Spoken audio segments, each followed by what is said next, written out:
Hello दोस्तों, नमस्कार। मैं स्वागत करती हूँ वाईफाई क्विज गुरुकुल के अपने इस यूट्यूब चैनल पर। इस अंक में हम लोग डेली करंट अफेयर सीरीज के अंतर्गत आज यानी 20 जनवरी के सभी करंट अफेयर का एमसीक्यू अध्ययन करेंगे। चलिए, आज के सेशन का पहला क्वेश्चन, किस क्षेत्र में शांति स्थापित करने के लिए यूएसए द्वारा बोर्ड ऑफ पीस प्रस्तावित किया गया? तो इसका सही आंसर हो जाएगा B, Gaza. Gaza, option number B is right answer.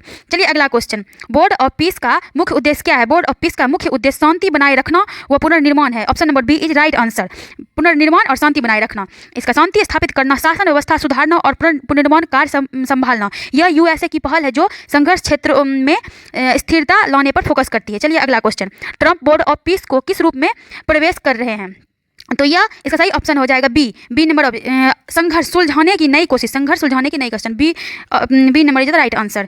ये जो है ट्रंप बोर्ड ऑफ पीस को दुनिया में संघर्ष को सुलझाने की नई तरीके की कोशिश के रूप में पेश कर रहे हैं, विशेष रूप से गाजा, इजराइल और हमास संघर्ष के संदर्भ में है। चलिए, अगला क्वेश्चन, गाजा ट्रिप किस देश का हिस्सा माना जाता है? गाजा ट्रिप फिलिस्तीन का हिस्सा माना जाता है। Option number B is right answer. ये जो गाजा ट्रिप को फिलिस्तीन का हिस्सा माना जाता है, यह मिडिल ईस्ट का एक छोटा लेकिन संवेदनशील इलाका है जहां लंबे समय से इजराइल पैलेस्टीनिया संघर्ष कर रहा है। चलिए, अगला क्वेश्चन, गाजा में किस संगठन का प्रभाव रहा है? तो गाजा में हमास संगठन का प्रभाव रहा है। Option number B is the right answer.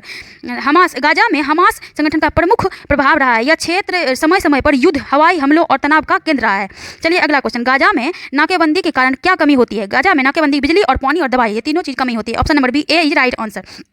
ये जो इसका कारण नाकाबंदी में पानी और बिजली का कमी रहता है और दवाई का भी कमी रहता है, जिससे बहुत ज़्यादा परेशानी होती है और रोजगार और व्यापार में भी असर डालता है ये। चलिए, अगला क्वेश्चन, यूएन द्वारा लागू की गई बीबीएनजे ट्रेडी किस क्षेत्र से संबंधित है? तो यह राष्ट्रीय क्षेत्र अधिकार से बाहर के समुद्री क्षेत्र में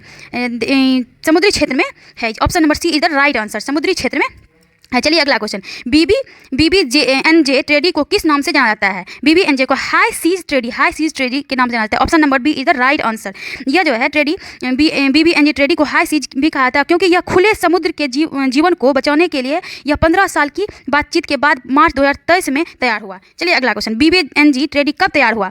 तो बीबीएनजे मार्च 2023 में तैयार हुआ, मार्च 2023 में। चलिए, अगला क्वेश्चन, बीबीएनजे ट्रेडी को लागू होने के लिए कितने देशों के रेटिफिकेशंस की जरूरी होती है? कितने देशों? 60 देशों के रेटिफिकेशन की जरूरी होती है। 60 देश के रेटिफिकेशन की जरूरी होती है। यह यूएनसीएलओएस का हिस्सा होता है। चलिए, अगला क्वेश्चन, यूएनसीएलओएस समझौता कब हुआ? तो यह समझौता 1982 में। Option number B is the right answer. 1982 में जो समुद्र में देशों के अधिकार और नियम तय करता है यह। चलिए, अगला क्वेश्चन, 30x30 पहल का लक्ष्य क्या है?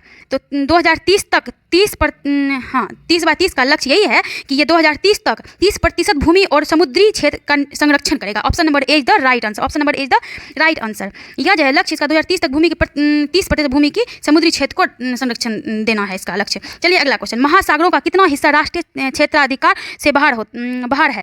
इसका सही आंसर हो जाएगी 2/3। Option number B is the right answer, 2/3।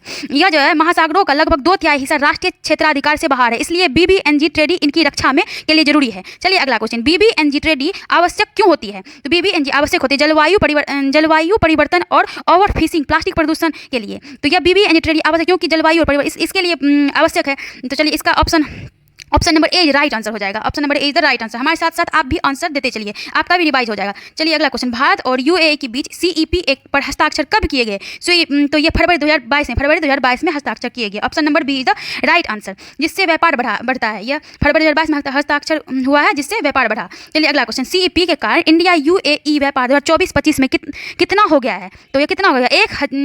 $100 billion से अधिक। Option number B is the right answer. CEP के कारण यूएई व्यापार 2024-25 में 100 बिलियन से अधिक हो गया, जिसमें तेल और नॉन ऑयल व्यापार दोनों शामिल है। चलिए, अगला क्वेश्चन, यूएई भारत का कौन सा सबसे बड़ा व्यापारिक साझेदार है?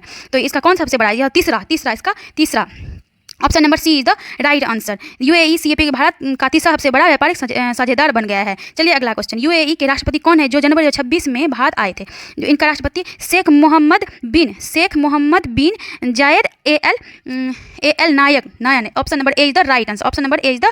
चलिए, अगला क्वेश्चन, विजय हजारे ट्रॉफी 2025-26 किस टीम ने जीती? तो यह सौराष्ट्र टीम ने। Option number D is the right answer. Vijay Hazare trophy 2025-26 BCCI द्वारा आयोजित डोमेस्टिक वनडे क्रिकेट टूर्नामेंट है जो 2002 से 2003 से शुरू हुआ है।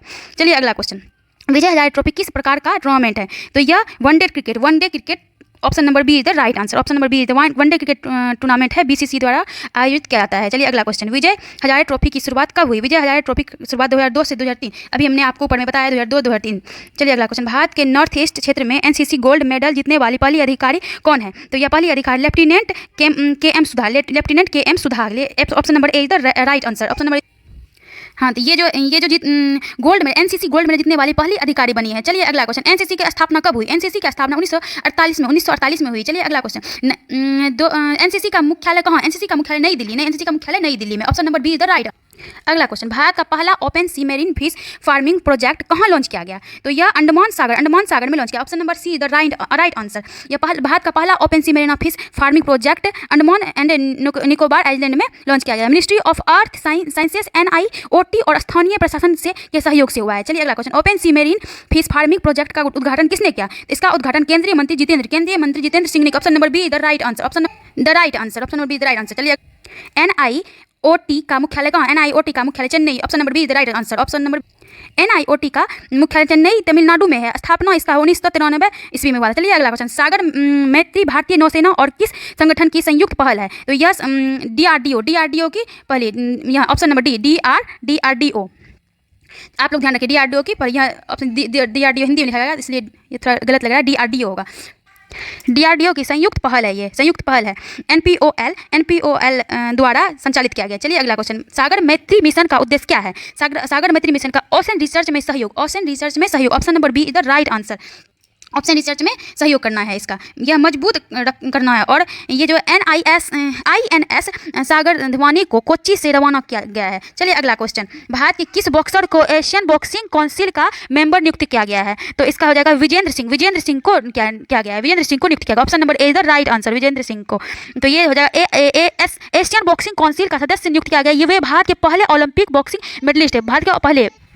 चलिए अगला क्वेश्चन, विजेंद्र सिंह ने ओलंपिक में कौन सा मेडल जीता है? तो इन्होंने bronze medal. Option number C is the right answer. चलिए अगला क्वेश्चन, एशियन बॉक्सिंग काउंसिल की स्थापना कब हुई? इसकी स्थापना 1950 B option is the right answer, 1985 में। चलिए अगला क्वेश्चन, युगांडा के राष्ट्रपति चुनाव में किससे 71.65 वोट मिले? तो इसमें किसे मिले? तो योवेरी मुसेवेनी को। Option number A is the right answer. Option number A is the right answer. तो ये जो 71.65 वोट मिले थे इनको। चलिए अगला क्वेश्चन, युगांडा की राजधानी कहाँ है? युगांडा की राजधानी Kampala. Option number B is the right answer. इसकी कंपाला राजधानी है। इसका मुद्रा युगांडा सीलिंग, प्रमुख झील इसका लेक विक्टोरिया, PM इसका रोबिना नवंजाल। इसका कौन है? रोबिना नवंजाल। चलिए अगला क्वेश्चन, कोकबोरोक डे किस तिथि को मनाया जाता है? कोकबोरोक डे 19 जनवरी को मनाया। Option number A is the right answer. Kokborok day 19 जनवरी को मनाया जाता है। तो इसका जो क्योंकि 1979 में कोकबोरोक को त्रिपुरा की आधिकारिक भाषा मान्यता मिली थी। 1979 में त्रिपुरा के मुख्य भाषा माना जाता है। चलिए अगला क्वेश्चन, कोकबोरोक भाषा किस परिवार से संबंधित है? कोकबोरोक भाषा तिब्बती वर्मी के से संबंधित है। Option number B is the right answer, Tibbati Varmi. यह भाषा परिवार से संबंधित। इस परिवार से कोक का मतलब होता है कोकबोरोक का मतलब होता है मतलब लोग, क्या होता है? लोग।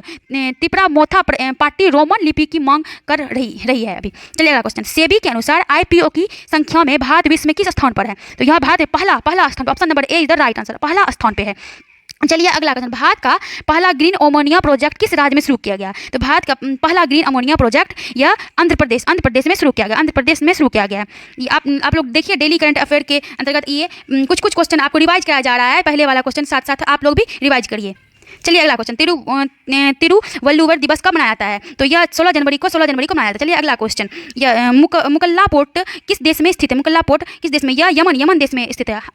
आज का सेशन यही समाप्त होता है। अगर आपको वीडियो पसंद हो तो लाइक कीजिएगा, अपने दोस्तों के साथ रिकमेंड कीजिएगा और शेयर कीजिएगा, ताकि आप लोग के लिए मैं इस तरह के और सारे कंटेंट ला सकूँ। और हमारे यूट्यूब चैनल के प्लेलिस्ट में जाइए, आपको डेली करंट अफेयर के अंतर्गत वीकली करंट अफेयर भी कराया गया है। आप लोग जिन लोगों का ये छूट जाता है डेली करंट अफेयर, वो आप लोग देख सकते हैं और रिवाइज कर सकते हैं। चलिए आज यहीं तक मिलते हैं। चलिए अगले वीडियो में, अगले सेशन में आपसे मिलते हैं। धन्यवाद। जय हिंद, जय भारत।